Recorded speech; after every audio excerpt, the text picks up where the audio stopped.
এই 10টি নিয়ম মেনে শিবের জল অভিষেক করে পূজা করুন আর মহাদেবের পূর্ণ আশীর্বাদ লাভ করুন।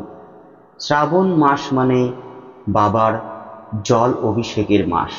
মনে রাখবেন, এই মাসে মহাদেব শুধুমাত্র পবিত্র জল এবং বেলপাতাতেই খুশি হন। তবে মনে থাকতে হবে ভক্তি, নিষ্ঠা এবং পবিত্রতা। সঙ্গে এই 10টি নিয়ম পালন করুন, আপনার জীবন বদলে যাবে। প্রথম নিয়ম, সঠিক সময়ে আপনাকে জল দিতে হবে। ভোর 4টে থেকে সকাল 6টা পর্যন্ত সময় হলো ব্রহ্ম মুহূর্ত। এই সময়ের মধ্যে যদি আপনি জল অভিষেক করেন তা হবে সবচেয়ে ভালো সময়। আর যদি না পারেন তাহলে সূর্য উদয়ের পরপর অথবা সূর্যাস্তের পর সন্ধেবেলাতেও দিতে পারেন। 2 নম্বর নিয়ম বলছি, প্রতিষ্ঠা কিভাবে করবেন।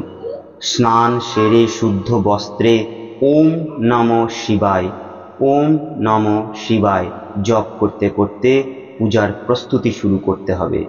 শিবলিঙ্গকে একটি পিতল বা তামার পাত্রে বসিয়ে একটি জল চৌকির ওপর বসাবেন। অবশ্যই একটি সাদা বস্ত্রের ওপরে মহাদেবকে প্রতিষ্ঠা করবেন। আর এই জল চৌকিটি এমন জায়গায় বসাবেন যাতে আপনি মহাদেবকে প্রদক্ষিণ করতে পারেন। 3 নম্বর উপকরণ, আপনার সাধ্যমতো পঞ্চামৃত, ধুতরা ফুল, ধুতরা ফল, আকন্দ ফুল, চন্দন, ধূপ, ধূনা, প্রদীপ, গঙ্গার জল, নৈবেদ্য, ফল, প্রসাদ যেমন পারবেন, যেটুকু পারবেন আপনি সেগুলো সাজিয়ে দেবেন। এরপর আপনাকে করতে হবে আবাহন। মহাদেবকে ওম নমঃ শিবায় এই মন্ত্রটি বলে আপনাকে বলতে হবে, হে মহাদেব আপনি এই পূজায় বিরাজ করুন, হে মহাদেব আপনি এই পূজায় বিরাজ করুন, হে মহাদেব আপনি এই পূজায় বিরাজ করুন। এরপর আপনাকে আসন প্রদান করতে হবে। আপনি এই মন্ত্রটি বলে মহাদেবকে আসন প্রদান করবেন একটি ফুল বা চাল দিয়ে। বলবেন ওম ইদং আসনং নমঃ। এই মন্ত্রটি 3 বার বলবেন, ওম ইদং আসনং নমঃ। এরপর আপনাকে আমোচন করতে হবে।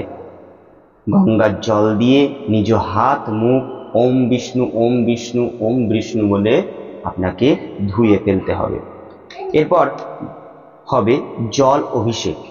গঙ্গার জল, দুধ, ঘি, মধু মিশিয়ে অথবা শুধুমাত্র পবিত্র জল দিয়েও আপনি শিবকে স্নান করাতে পারেন। এগুলো মিশিয়ে আপনি মন্ত্র বলুন ওম নমঃ শিবায়। এক্ষেত্রে আপনি 11 বার, 21 বার, 51 বার বা 108 বার এই মন্ত্র জপ করুন। এর সাথে সাথে আপনি ওম ত্রম্বকম যজামহি সুগন্ধিম পুষ্টিবর্ধনম উর্বারুকমেবা বন্দেনাত মৃত্যুর্মুক্ষী আমামৃতম এই মন্ত্রটিও আপনি 11, 21, 51 বা 108 বার জপ করতে পারেন। স্নান অভিষেক হয়ে গেলে আপনার আসবে বেলপত্র এবং ফুল প্রদান। এই সময় আপনি স্নানের পর মহাদেবকে বেলপত্র এবং মহাদেবের পছন্দসই ফুল অথবা যে কোনো সাদা ফুল আপনি দেবেন আর বলবেন এই বেলপত্র আর এই ফুল গ্রহণ করুন, আমার সমস্ত পাপ মুক্ত করুন। এরপর আসবে আপনার ক্ষমা প্রার্থী সময়, ক্ষমা চাওয়ার সময়। পূজার শেষে আপনাকে বলতে হবে, হে মহাদেব দেবাদিদেব, যদি আমার পূজা করতে কোনো ভুল হয়ে থাকে তাহলে আপনি ক্ষমা করে দেবেন। মহাদেবকে আমি বলেছিলাম একটি জল চৌকির ওপরে রাখতে, তার চারিপাশ দিয়ে আপনি 3 বার অথবা 7 বার প্রদক্ষিণ করবেন ওম নমঃ শিবায় বলতে বলতে, এবং সর্বশেষে আপনি মহাদেবের কাছে আশীর্বাদ চেয়ে পূজা শেষ করবেন। আপনারা অবশ্যই কমেন্ট করে জানাবেন আমার এই ভিডিওটি কেমন লাগলো। রাশি সংক্রান্ত এবং বিভিন্ন পূজা সংক্রান্ত রাশি এবং বিভিন্ন পূজা সংক্রান্ত ভিডিও পাওয়ার জন্য চ্যানেলটি অবশ্যই সাবস্ক্রাইব করবেন। নমস্কার, ভালো থাকবেন।